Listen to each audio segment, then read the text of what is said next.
भारत में कोरोना के मामले धीरे धीरे कम हो रहे हैं। इस बीच कई राज्यों ने लॉकडाउन में काफी छूट दे दी है, लेकिन इस छूट का कई लोग गलत इस्तेमाल कर रहे हैं। कई जगहों से ऐसी तस्वीरें सामने आई हैं जहां लोग सोशल डिस्टेंसिंग का पालन न करने और मास्क न लगाने जैसी गलतियां कर रहे हैं।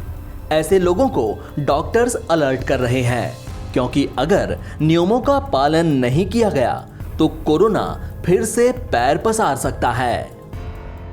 इस बीच मेदांता अस्पताल के चेयरमैन डॉक्टर नरेश त्रिहान ने कहा कि अगर लापरवाही बरती तो दूसरी लहर ही तीसरी लहर बनकर कहर बरपाएगी। एबीपी न्यूज से बातचीत में डॉक्टर त्रिहान ने कहा, लोग सोशल डिस्टेंसिंग का पालन नहीं कर रहे हैं, इसलिए सरकार को अब सख्त कदम उठाने की जरूरत है। अगर लोग ऐसे ही लापरवाही बरतते रहे तो दूसरी लहर ही तीसरी लहर बनकर कहर बरपाएगी। डॉक्टर त्रिहान ने यह भी बताया कि हमें कोरोना को लेकर अभी भी बहुत सावधानियां बरतने की जरूरत है। दिल्ली के लक्ष्मीनगर मार्केट का उदाहरण है कि लोग अभी भी सुधरे नहीं हैं और इसके प्रति गंभीर नहीं हैं। देश के हर नागरिक की जिम्मेदारी है कि वह कोरोना के प्रति सावधानियां बरतें और इसे फैलने से रोकें।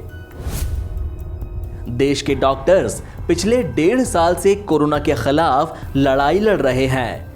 कई डॉक्टर्स इस बीच गंभीर बीमार हुए और कई डॉक्टर्स की इस दौरान जान भी चली गई। बावजूद इसके देश के सभी डॉक्टर्स पूरी मेहनत से मरीजों की देखभाल कर रहे हैं।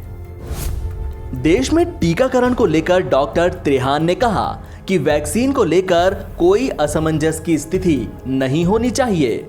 हेल्थ वर्कर्स को भी वैक्सीन लगी है और उनमें बहुत कम संख्या में इन्फेक्शन के मामले सामने आए हैं।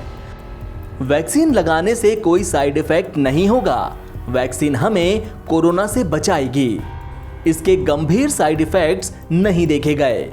उन्होंने कहा, हम लोगों से अपील करते हैं कि वह वैक्सीन लगवाएं और लोगों को प्रेरित भी करें। ध्यान रहे कि वैक्सीन लगवाने के बाद भी मास्क नहीं हटाना है। हमें जिम्मेदारी से काम लेना होगा। आपको बता दें कि देश भर में कोरोना की दूसरी लहर कमजोर पड़ने के संकेतों के बीच पिछले 3 दिनों से कोरोना के मामलों में बढ़ोतरी देखने को मिली है। पिछले 24 घंटों में कोरोना के 48,786 नए मामले सामने आने के बाद देश में संक्रमितों की संख्या बढ़कर 3,04,11,634 हो गई। वहीं 1,005 और लोगों की संक्रमण से मौत के बाद मृतकों की कुल संख्या बढ़कर 3,99,459 हो गई। एनबीटी ऑनलाइन की रिपोर्ट।